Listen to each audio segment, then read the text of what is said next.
Hey, everybody. Welcome to the Santita Jackson Show here on AM 950 Radio, the voice of progressive Minnesota. We're streaming on am950radio.com, but we're also on the Santita Jackson and Friends Facebook page.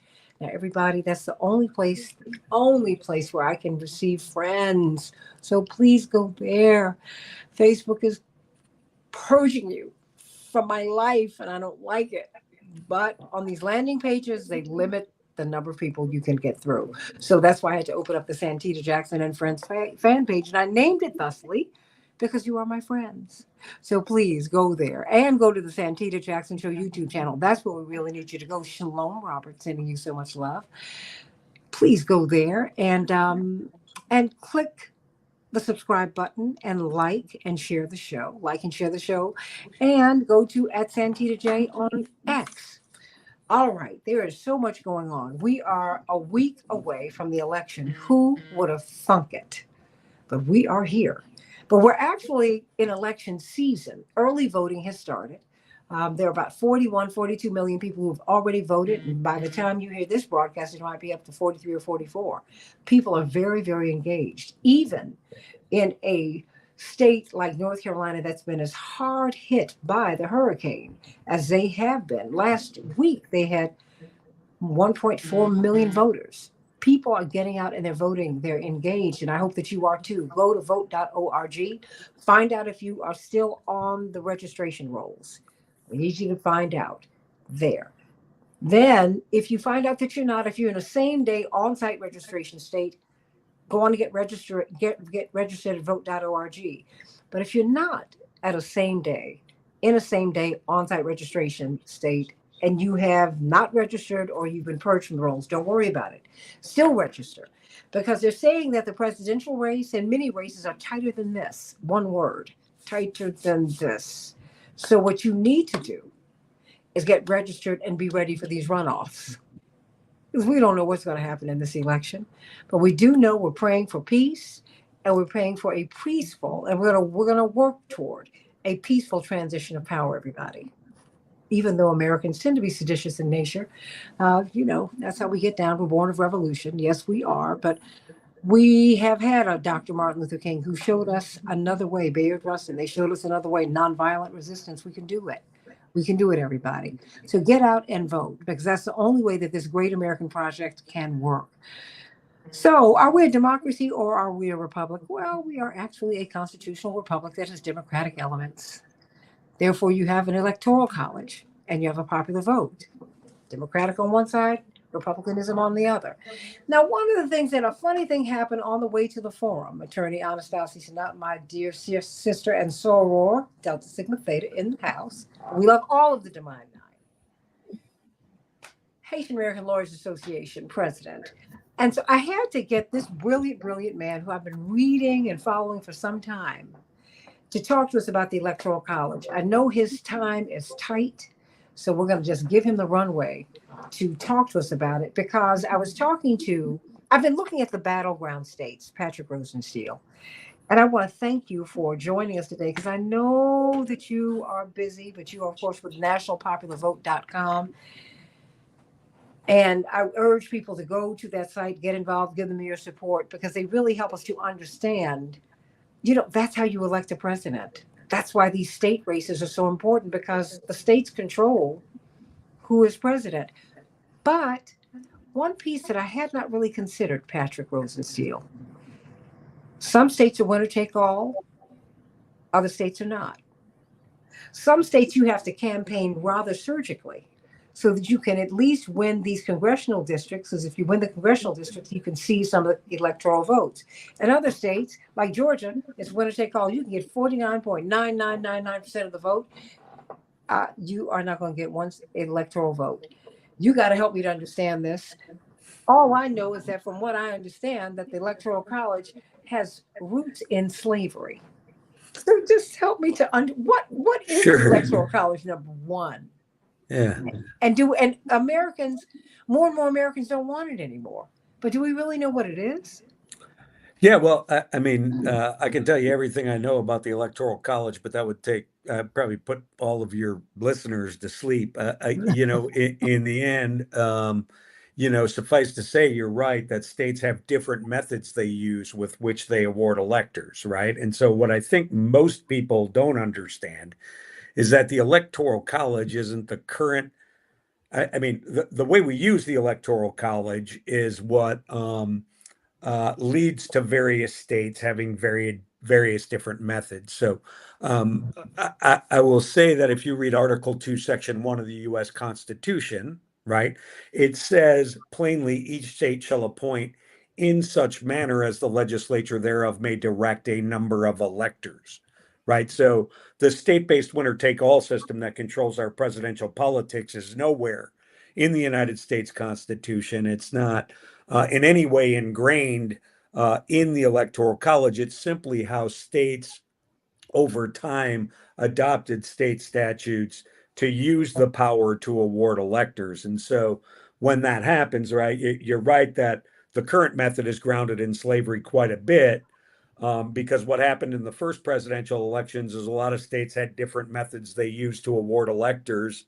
In the third presidential election, when John Adams, the Federalist, beat Thomas Jefferson, the Jeffersonian, he did it by cherry picking electors out of the state of Virginia. Well, what Virginia did as the largest state at the time is they moved to a winner take all law, right? Because they wanted to make sure that Jefferson would get all of the electors from Virginia as the biggest state, pretty much guaranteeing his election in 1800. And that had nothing to do with the US Constitution. It had everything to do with the state of Virginia changing their law from what used to be presidential elector districts to a state-based winner-take-all law. But what happened is that started an arms race, so to speak. Northern states started to adopt a winner-take-all law.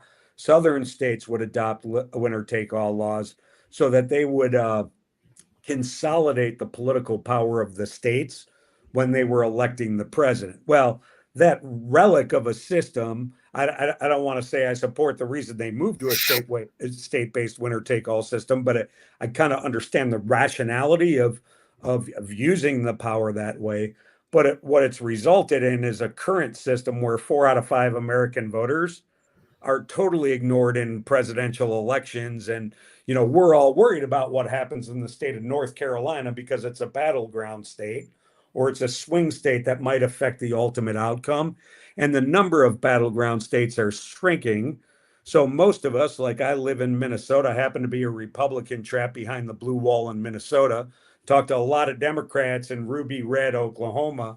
None of us really matter in presidential elections. And that seems like a silly way to conduct a presidential election today, because what we want is a system where every voter in every state is politically relevant in the presidential election.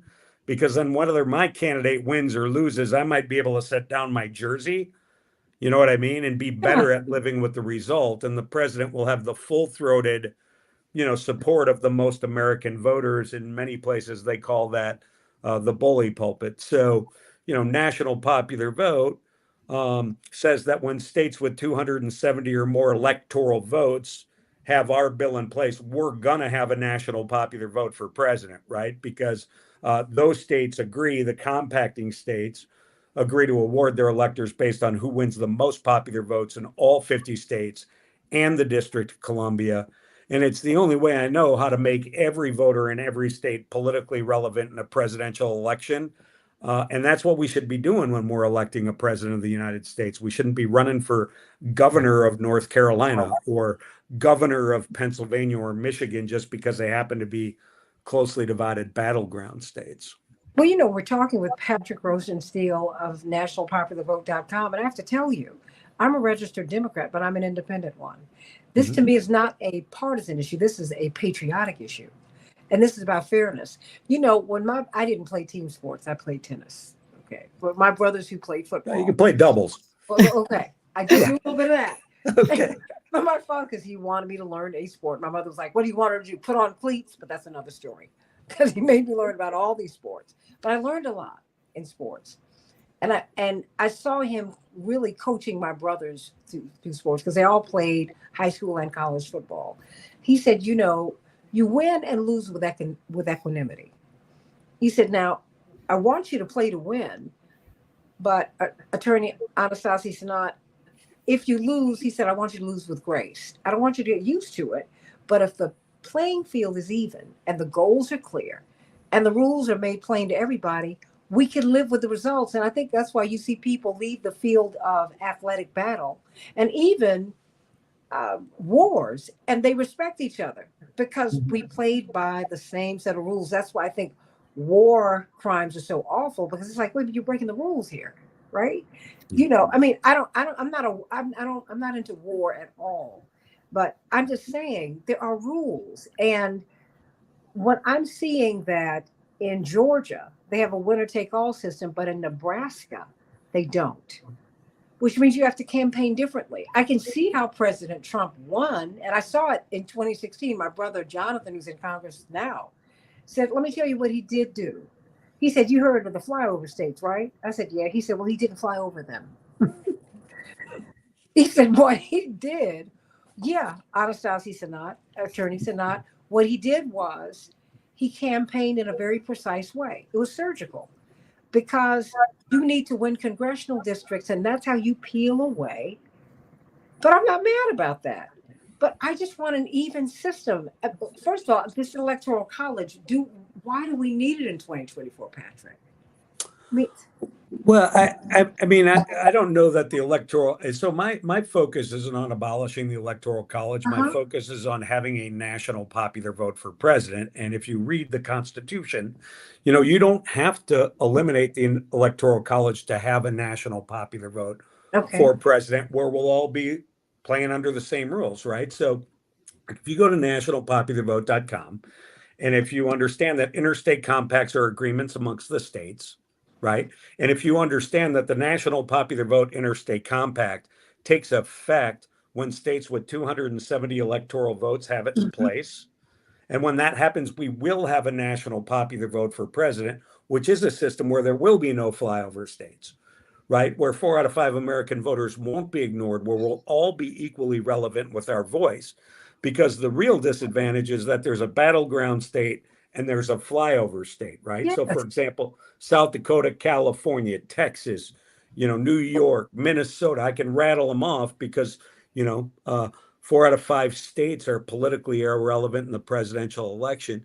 Now, the National Popular Vote Interstate Compact is not like a political science theory, right? It's a political movement. It's been enacted by 17 states in the District of Columbia with 209 electoral votes, right? Which means when we have states with 61 more electoral votes pass our bill, we're going to give the American voters what they want, which is a national popular vote for president. And so I would say that people who focus um, on the electoral college, right, Mm-hmm. or like a constitutional amendment to abolish to abolish the electoral college. I'm not much of a windmill tilter. I don't tilt at windmills. I'm for practical solutions to real problems. I'm for bipartisan solutions to nonpartisan problems. And I will say that I'm with 63% of Americans who want a national popular vote for president, Mm-hmm. including 70% of young voters, right? And Yeah. I've learned over time that young voters get what they want, right? Because they are the next power source in American politics. I'm with them. I want a national popular vote for president. And I know there's only one way we're going to get one, which is the planetnationalpopularvote.com. And so that's what I encourage people to spend their time on. Understanding the Electoral College is easy, right? The Electoral College is whatever the states say the Electoral College is going to be.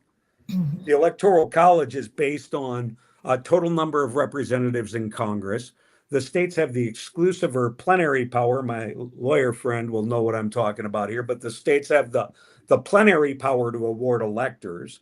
Nebraska and Maine have determined they're going to do it one way. The rest of the country is doing it another way. What I hope is that states with 61 more electoral votes take us up on our offer, which is to have a national popular vote for president, because there is no single reform that will do more to improve our politics Mm-hmm.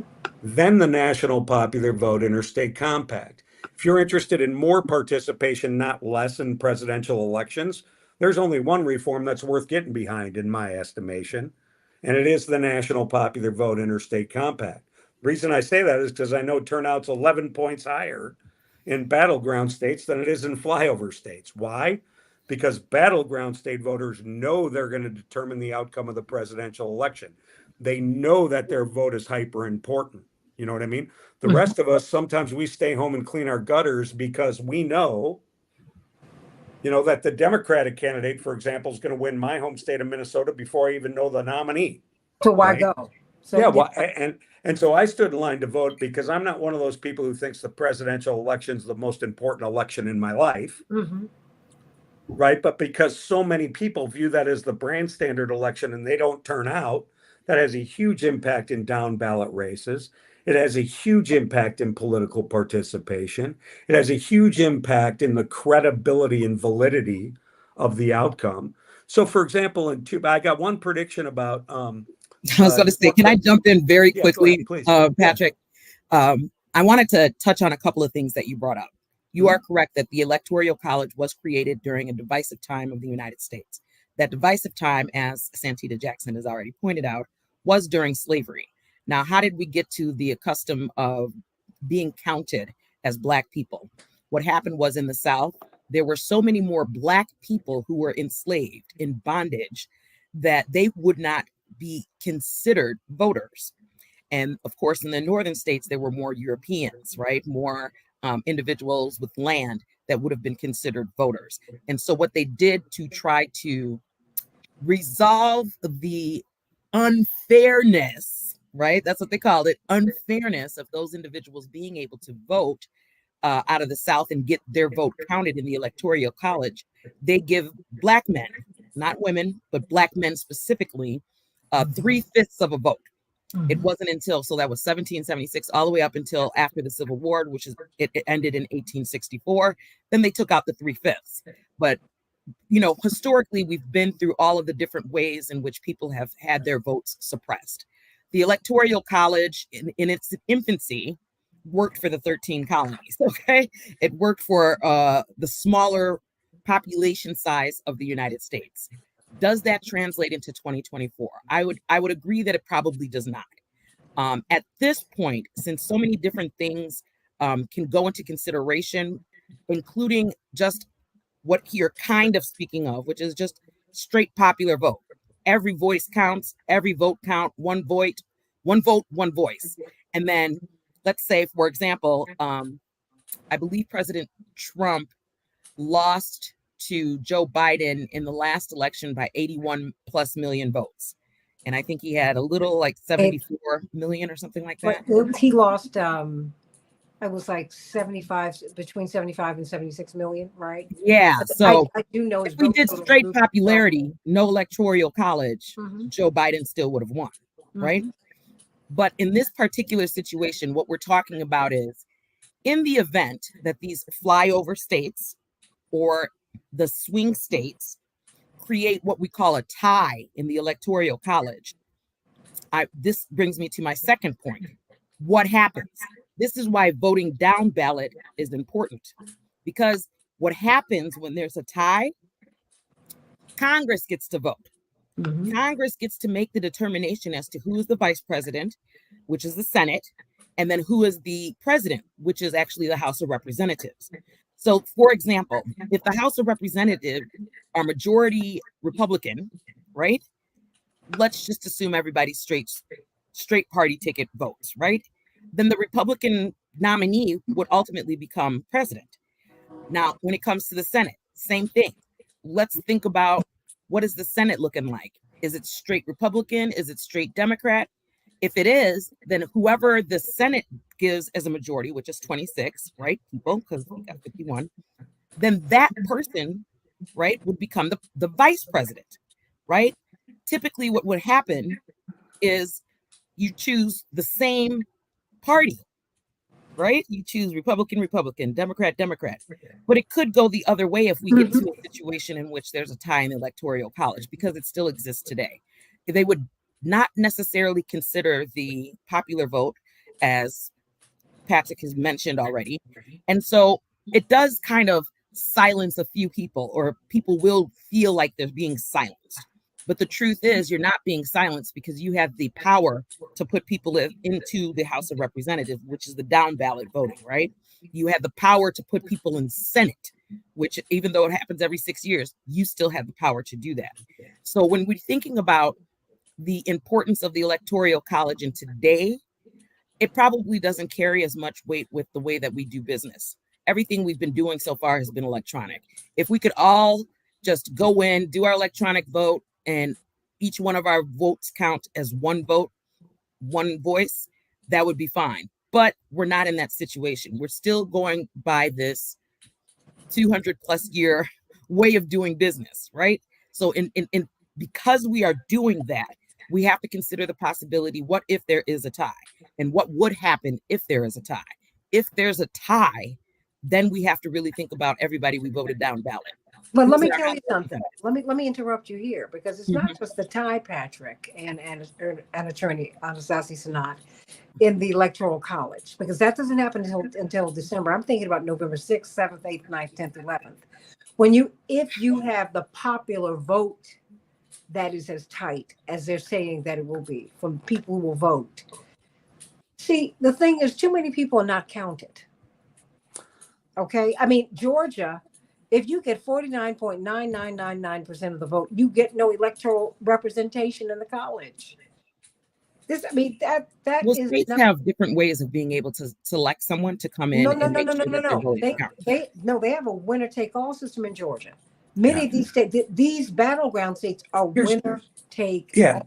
Here's what's going to happen on November 25th, right? This presidential election is either going to be close or not close at the national popular vote level. I don't know which way it's going to go at the national popular vote level, but I know that it's going to be extremely tight inside the battleground state. So what's really going to happen is that decisions that get made in battleground state courts are going to determine the outcome of the presidential election. And we've gotten to a place in this state-based winner-take-all system where courts are more likely to pick a president than any American voter, even a battleground state voter, right? Because they're going to decide what ballots are okay or not okay, right? They're going to decide what absentee ballots get counted or don't get counted.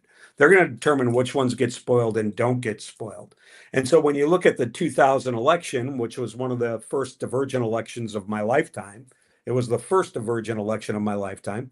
A presidential election came down to 527 votes in the battleground state of Florida. So the one thing that a national popular vote for president does do, and I agree, I agree that we're running under the current system. We're running this presidential election under the current system, and it's important to understand it. But what I know for sure is we are not stuck with this system for the next time we elect a president. And I really hope that this is the last presidential election cycle where battleground state courts determine the outcome of the presidency, while 4 out of 5 American voters are being ignored.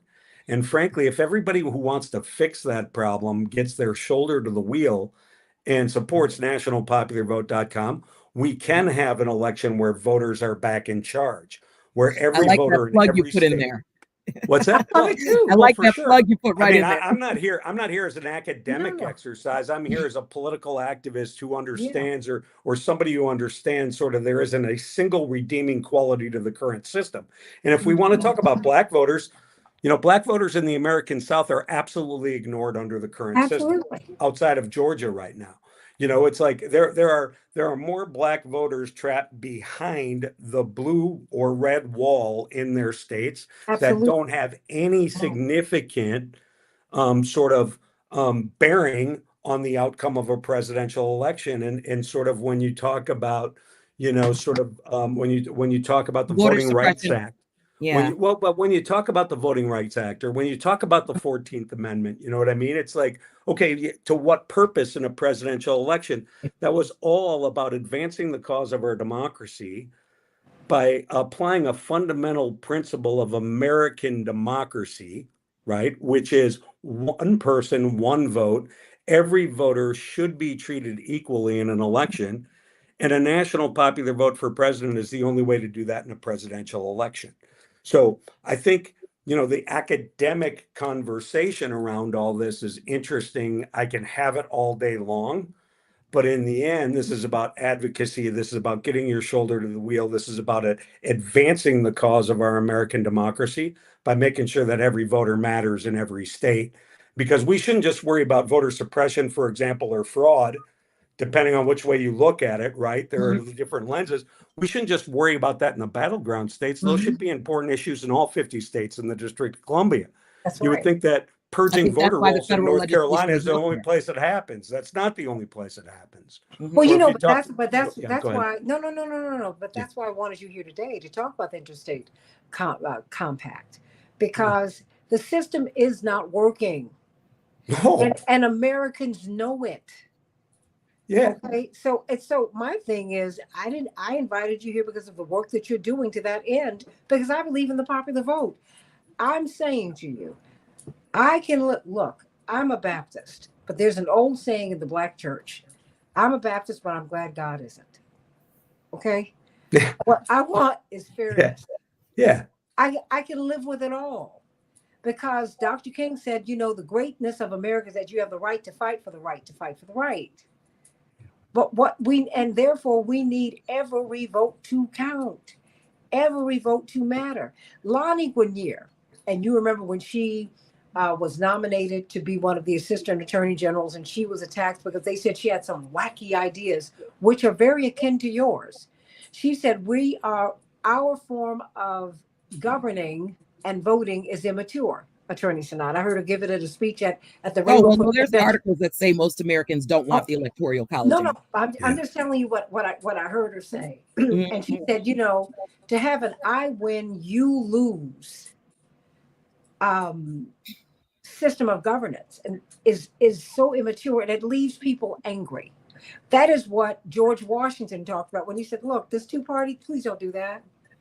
That's why he said, stop, don't meddle in other people's affairs. Handle this right here. That's all we need to do. See, if we start listening to some of what the founding fathers said, and I know they were flawed, they were people, but there were some that they were enlightened men also who said some things that were quite wise. What we have right now has people feeling disenfranchised, left out. And to me, you could be an independent. I don't care what you are, Patrick Rosensteel. I agree with the national popular vote.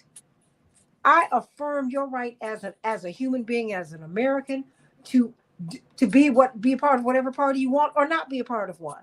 What I want is for your vote to count. I want my vote to count. And right now, if I am in Georgia and say I vote for I'm voting for Kamala Harris, and I get 49.999% of the vote, I get no electoral votes. That to me is a problem, because it's also not reflective of the will of the people. Right. And there's a crisis in confidence around the presidency because of it. I mean, the truth is like the American president should speak with the weight of the most American voters. It's what leads to global and domestic legitimacy. You know what I mean? And Yeah. I'm like, we're cut from the same cloth and the same DNA. The truth is I'm okay in American politics. Here's what I'll say. Over the years, I figured out there are two kinds of people who oppose a national popular vote for president, right? They're afraid of one of two things, right? They're afraid of their own ideas, or they're afraid of the voters.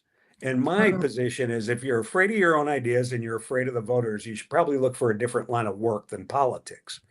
In the end, your job in a republic, right? Let's just, get that out of the way, which is a republic is where we elect people to represent us for a term of service, right? It doesn't have any idea how it doesn't have anything to do with how we elect them. So we'll be a republic with or without a national popular vote for president, right?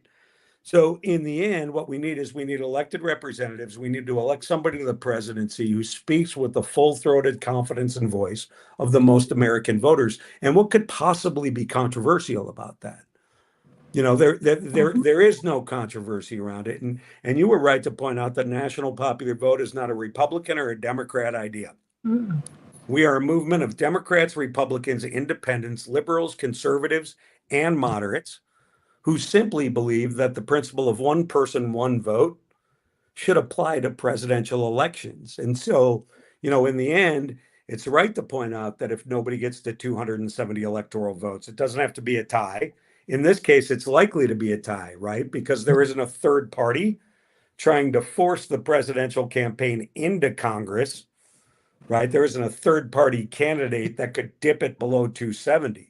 Back 271. when, Yeah. well, You kept saying 270. 270. I was like, 271. Yeah. No, 270 electoral votes is what's required to be elected But president. one puts you over the top. No, but you only need 270 because but then once you it's get to 270, 270 because that's there's it. 535 But- electoral votes. But this You is don't the need thing. 270. When we're talking about one person and one vote, and we're failing to identify what states have been doing in order to suppress that vote.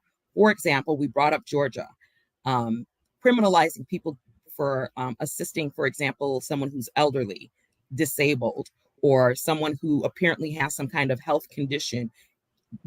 It's just not the American way, in my opinion, right? If you want to put out a commercial, right, in order to describe America, how would you want that commercial to look?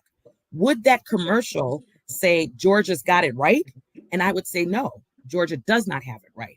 I would say, for example, maybe I'm biased, Illinois has a better picture of what America should look like. Maybe because I'm from the Midwest, maybe because ours are so quote unquote expansive, inclusive in some of the things that we do. I think they might have it right. And that might be a better commercial. So when we're really thinking about how is it that we come together as activists for our communities, activists for the people that we serve, like myself, I have so many hats. I'm a lawyer, I'm Black, I'm Haitian. No, we don't eat cats and dogs. You know what I'm saying? All of these things happen, right? And so when I put on the hat of whatever community I'm a part of, I want people to understand that this is the commercial that I'm fighting for. And if we can't agree on all the elements of the commercial, which are the ones that we can agree on? And I think the ones that we can agree on is, for example, you had mentioned it earlier, Patrick.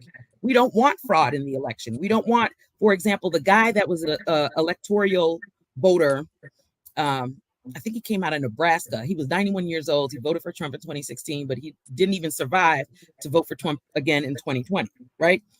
We don't want him being able to vote, what do you call it? Posthumously, right? Mhm. We do want to make sure that we're being consistent with the way our persons in the United States, whether they become naturalized or whether they were born here, birthright citizenship, like all those individuals in Puerto Rico, which I don't know why we kind of missed that little joke, was not good. But anyhow, I think it's important that we as American people think of, honestly, future, forward thinking. What is our commercial? How do we want it to look?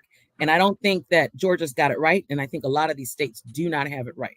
Well, we And still so don't have it right because we don't as a community, because it should be, in my opinion, nationalized. Voter rights should be nationalized. I think everyone should be protected the same way. Everyone should have the ability to vote early. Everyone should have the ability to register day of, right?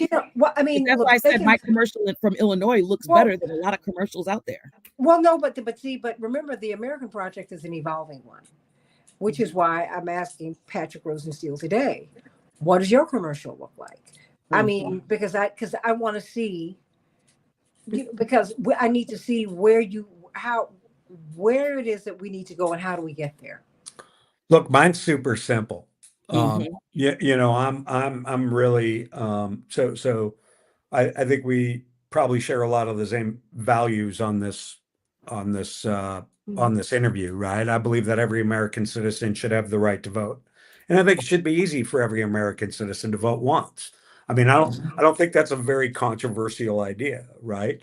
I also have a very simple script, which is I believe that the president, as the standard bearer election, you know what I mean? Whether it's the most important election in our lives or not, it is the biggest American election that has the most impact on the entire political ecosystem, right? And I believe that that should be governed by the foundational principle of American democracy, which is one person, one vote. Yeah. And I believe that every voter in every state should be relevant in that presidential election. And we shouldn't be picking a president of the battleground states through courts. We should elect the president of the United States through the American voters. And I'm just very comfortable that sometimes that's going to be my candidate And sometimes that's not going to be my candidate. Yeah. You know what Well, I that's mean? important that you said but that, because a lot of people think that there's going to be a bloodbath if, Yeah. quote unquote, Well, the that's what wrong I'm saying. candidate is selected. Under the current And system, I will say that opponents of the national popular Yeah. vote for president used to say that there was one redeeming quality of the current system, which is that it leads to the peaceful transition of power. Now, if Saw that so, too. it didn't do that and wouldn't have done it no matter what the result was in 2000. Because to be honest, before that election, they were boarding up major cities because they were afraid that Donald Trump might get reelected and that, there could have been real political violence in the cities under that scenario too. In the end, it's because we don't all feel equally valued in presidential elections. That's what it's about. And so what I want is I want a very simple reform that I think will do the most good for the most voters. And by voters, I mean anybody who's a citizen of the United States of America. That's what a voter is in presidential elections.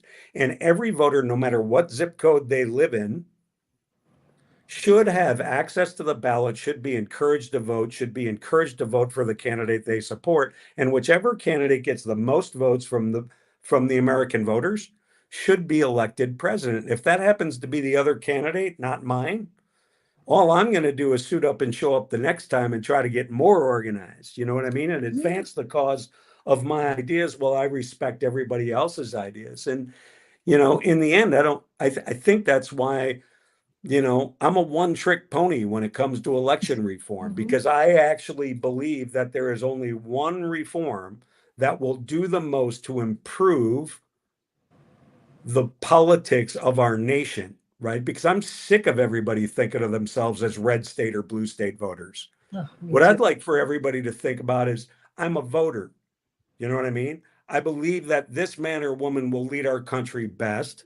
I'm going to vote for this man or woman. And if they win, I'm going to be happy. And if they lose, I'm going to get organized to win the next one. Right? I was trying And to. yeah, and Patrick, what I'm going to do, I know that the vote is the end of the beginning, not the beginning of the end. I know, number one, whoever becomes president, whoever is my elected congressman in the upper or lower house, in the state senate or the state house, or the governor. First of all, I wish you'd leave your party at the door. I need a representative. Okay, you work for me. Enough of that. But see, that's just I can go down the road on that. I need representation. With the current system as it is constructed, leaves people feeling out. People are not represented because people represent parties which are corporations that are privately owned and privately controlled. We don't have any say. More and more Americans the are in on the unfairness of it all. The quiet part is now being said out loud. Republicans, Democrats, Independents, the disaffected, people in or out. And you know what?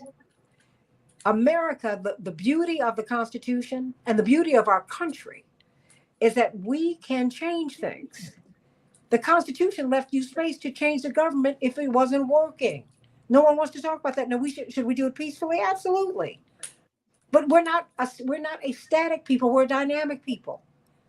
And to me, in 2024, past the age of enlightenment, and pardon my rant, but this is where I am, which is why I reached out to you today, Patrick Rosensteel, and I reached out to you, Attorney Sanat, because also as someone who is one generation in, you're bringing a freshness to the American project, which I think is important.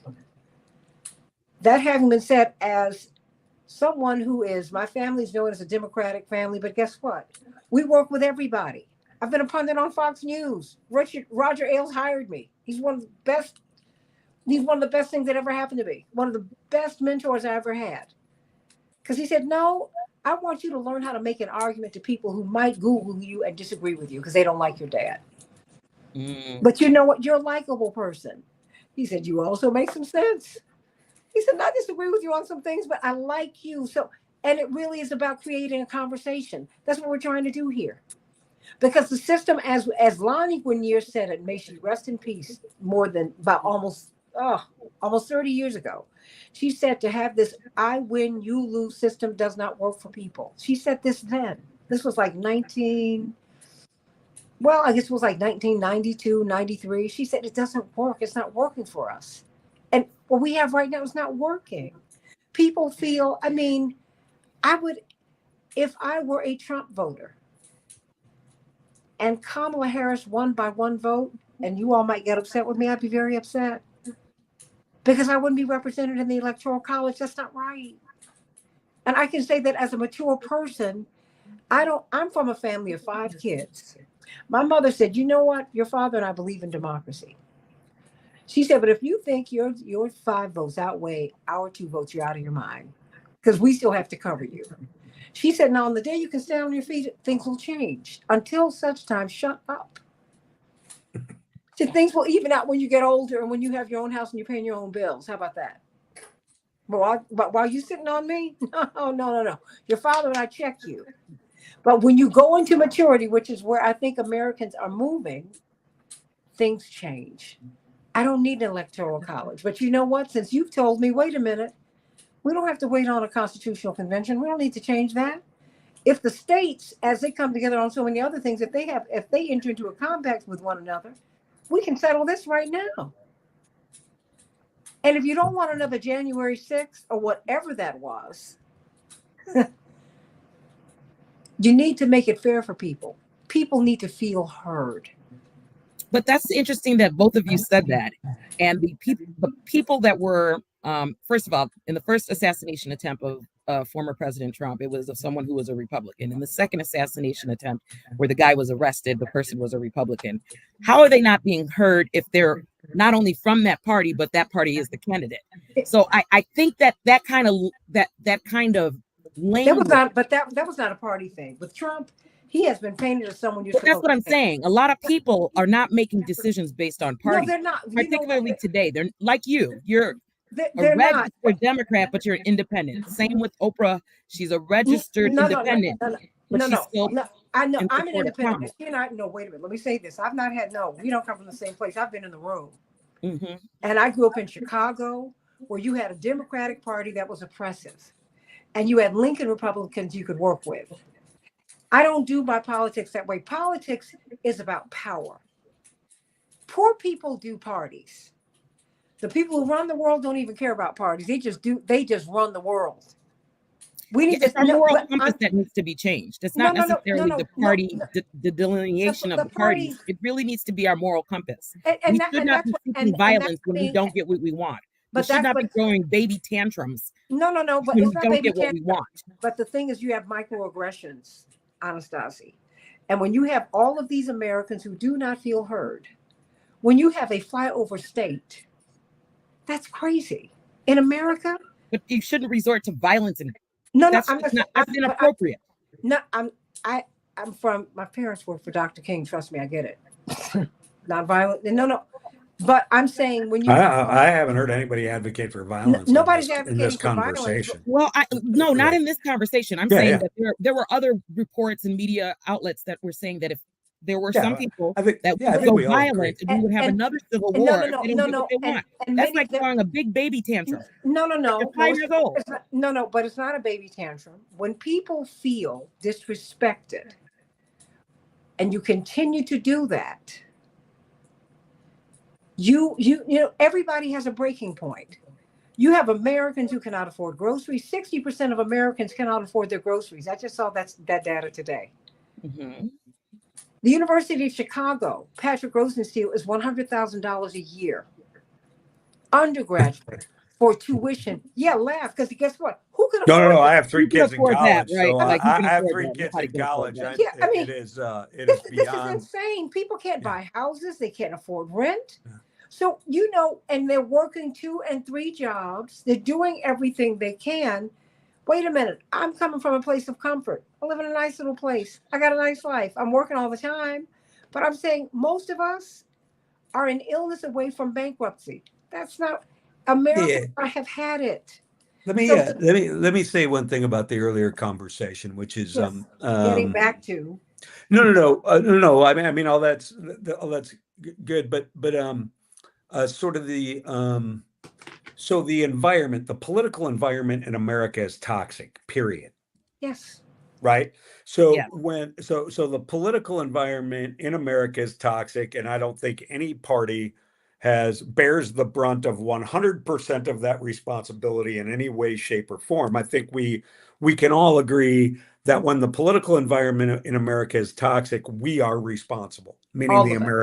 That's the people. American The people, people. not a Yeah. candidate, Not the candidates, not a the people. party, Mhm. but the people. And Absolutely. I will tell you that what lends to the toxicity of the American political environment, I don't know of anything that lends to that toxicity more than the tribalism that is encouraged by the current system we use for There you go. running the presidency, because it gives us this culture in presidential elections of us versus them, Mhm. right? It gives us, all it delivers is this spectator status, powerlessness among 4 out of 5 voters who are all going to be looking at what Pennsylvania does or doesn't do, or what Georgia does and doesn't do. And all it does is encourage this tribalism. All it Absolutely. does is create a corroding threat at the validity of our political system. And it's putting our very institutions of government at risk. Mhm. And so, while I don't have a silver bullet solution for anything, I do know that the only reform that I'm aware of, and I'm a pretty traveled person in this space. You know what I mean? I know a Yeah. lot of what's going on in terms of political reforms. I know that the reform that will do the most to like disrupt tribalism and political toxicity is a national popular vote for president, because we will not be thinking about whether we live in red America or blue America. We Yes. will not be able to point to a Pennsylvania court and say, because they decided this, the entire presidential election is no longer valid, no matter what team we are espousing our righteousness for, right? In the end, what we'll know is no matter what precinct we live in, our civic duty and responsibility is to go out and vote, to share our ideas with our community and the people who are in it. You know what I mean? And we will have an equal stake in the outcome because we'll know our vote mattered. And so in Yep, the I end, believe you're right. The Floridians didn't think their vote mattered because at the end of the day, Gore had the national popular vote, but it was Bush that went into office. And he had their yeah, vote too, but it was decided by the Supreme Court that But it Bush's was daddy chose. I mean, yep, yeah, well, they stopped a recount, that's for sure. I mean, it was they the sure court that did. picked the But president. And again, under the current system, courts are picking presidents in what I believe that is was the like, most important experiment in self-government ever invented by, I guess in this case, man. You know what I mean? yeah. But in the end, all I'm worried about is the future and the authenticity of our American democratic experience. And I don't care whether you and I agree on any issue of the day. What we mhm, can agree on is that the foundational principle of American democracy, that every voter should be treated equally in every election, right, is the foundational principle of American democracy. And it should apply towards presidential elections, because then we won't be having a lot of these conversations about what happens if Republicans in Congress pick a president, or what happens. We'll be talking about purging voter rolls or having voter integrity efforts in all 50 states and the District of Columbia. And in the end, that's what we should be focused on. Maybe that can unite us and not divide us all. More will be revealed, but that's the only reason I care. Well, I agree, and I think that we need to have the social contract has to be tightened, and we need to have a common good. That's what makes us Americans. mhm. There's nothing like leaving the United States and walking down the streets of Paris like my mother and I did some years ago, walking down the Champs-Elysees. And everything they have is in miniature. I mean, the food's fabulous. It's great. But in I'm an Haitian. I'm ordinary, sorry. That was a biased look. I'm so sorry. Go ahead. oh, no, it's okay. But I'm saying, You think in, the French have better food than no, Haitians? Get out of here. no, Okay, go no. ahead. Go ahead. Wait, I'm sorry. wait. Go ahead. I didn't say that. You're hearing what you want to hear. That's I a did. baseless. I'm so That's a sorry. baseless and unsubstantiated Yes. charge. That's right. No, no, I mean that you're hearing what you want to hear. I'm so Well, sorry. we're walking down the street because my mother loves Paris and she knows all the little holes where you can buy little clothes that are interesting, all the designers who haven't made it, blah, blah, blah. So we're walking down the street and we saw a white couple who maybe in ordinary times in America would walk right past us. They saw us and they said, "You are Americans. Hey, where is the McDonald's?" We were like, "Honey, it's right over here. I know you want a real meal, don't you?" And we were laughing and hugging and talking because Americans saw each other. And it is my hope that one day, that we will begin to see each other. We're going to have our disagreements for sure. And I can live with that. But we should not disagree on something as fundamental, as elemental as how we elect our president.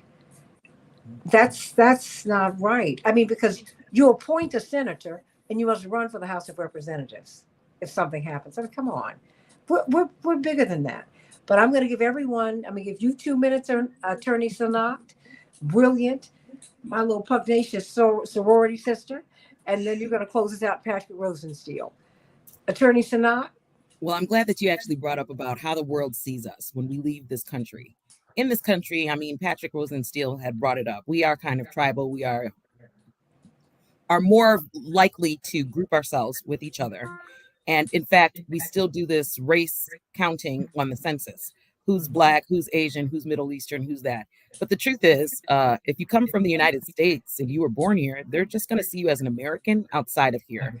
You're not going to be able to say, I'm a descendant of, Ireland, when in reality, you're like 4 or 5 generations away from Irishness. So you're really just American.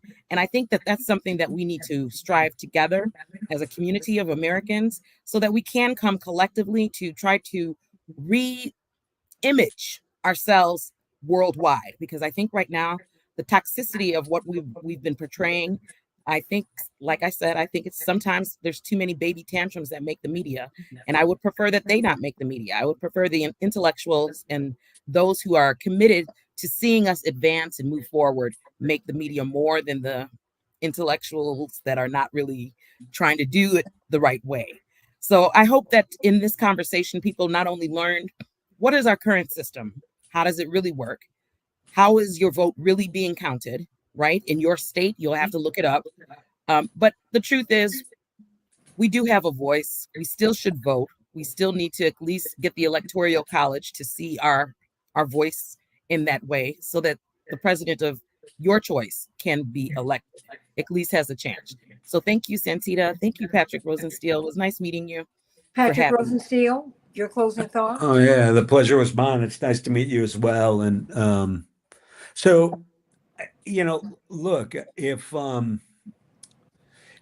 the current system was delivering anything other than chaos, I might not be here today. Like I can't think of a single redeeming quality to the current system. I think it leaves way too many American voters on the sideline.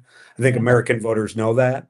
I think a voter in North Dakota understands that a voter in Atlanta, Georgia is going to matter a lot more than them in this presidential election. And I think that has a significant impact on the integrity of our politics.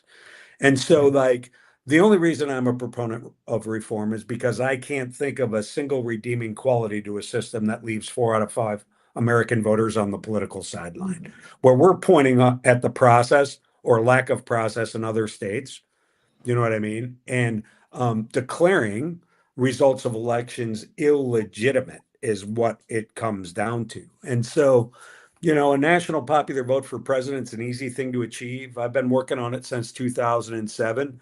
When I say it's easy if everybody who wants one gets involved, if you lend your voice to the effort. We've passed our bill in 17 states in the District of Columbia with 209 electoral votes. We've passed one chamber and the other in 7 additional states. Yeah. With more than the 61 electoral votes required to have a national popular vote for president. So if you believe we should have a national popular vote for president, you know what I mean? If you believe we should guarantee the presidency to the candidate who gets the most popular votes in the country, If you believe that every voter in every state should be politically relevant in every presidential election, well, then you're with me and you're with 63% of the American voters. And so pressure over time fixes problems in American democracies. And I am concerned about the future vitality of our democracy. I believe we need to continue this grand experiment in the idea that one person, every citizen should have an equal voice in elections, and one person should equal one vote. And so anybody who wants to get involved, we welcome your involvement. Write your legislator, tell them you support the bill. Know that we don't have to live through another presidential election like the one we're getting ready to live through again. And it's worse than Groundhog Day. You know what I mean? If you've seen the movie Groundhog Day, Yeah. it's like the worst day over and over and over and over again. So, you know, in the end, let's fix it. And if you don't get involved to fix it, well, you are the problem. Just understand that. So, Say that. grateful for the opportunity to be here. Well, I can't wait to have you back. NationalPopularVote.com. Oh, no, because I support this. Because at the end of the day, as my father said, it takes the PhDs and the no Ds. I'm so glad that, what they asked, and I'll say this as we go. Duke Ellington, one of the greatest composers the world has ever known, was not conservatory trained. But unlike many composers you hear of today, you can always hear a lot of the most popular people, you can hear them coming because their music is formulaic. I say that maybe because I'm a musician too. And someone asked him how it was that he was able to write all of these different kinds of music, like, Come Sunday to Taking the A Train, Rhapsody in Blue, not Rhapsody in Blue, but just so much he just was able to write everything. He said, because I didn't go to school to learn that I couldn't. Sometimes you need to get yourself out of the academy and get yourself into the real world. I'm so glad that Rosa Parks just decided that she, a seamstress, she read the Constitution for herself and she said, you know what? I'm supposed to be able to vote. And she kept pushing. I'm supposed to have equal rights. I'm glad that Elizabeth Cady Stanton did not stop and Susan B. Anthony didn't stop. I'm glad that Rabbi Heschel walked. I'm glad that John Brown said, you know what? This is just wrong. Period. Everybody has something to contribute. Everybody. And everybody needs to matter. Leave your party at the door. When they were doing We Are the World, Quincy Jones said, I've got the biggest pop stars in the world. Leave your egos at the door. Some of you are going to get solo, some of you not, but you're all going to be in the choir. How about that? We're all Americans. That's it. And the reason Black Americans get pulled out is because we've done so much to push to make America America, because to come from being enslaved, from disgrace to amazing grace, no, that matters. And it matters to the rest of the world because it shows you, like Haitians did, that we can do it. You can go from being as an enslaved people, you can be the biggest empire in the world. As an enslaved people, as a minority in the United States of America, we can turn the world on its ear. We can do it.